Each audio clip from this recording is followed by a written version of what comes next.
بسم الله الرحمن الرحیم. آن وقتی که مرا زندانبانان به سود داخلی می بردند و مرا به میز می شناندند و فرمان می کردند که دستم را بالای میز نهم و سخن گفتن و حرکت کردن را برایم من می کردند.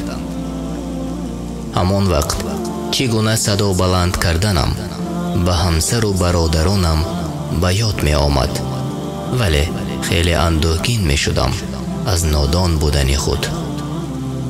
ببینید، من در نزد دشمن نه جنبیده می توانم و نه سخن گفته، اما وقتی با عائله‌ام و برادرانم من با قهر و با غضبم.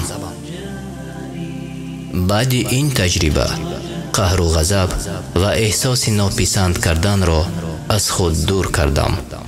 دوست داشتن مسلمان را آموختم و به راه راست هدایت کردن و برایش دعا نمودن را. شیخ ابو قتاده الفلسطینی.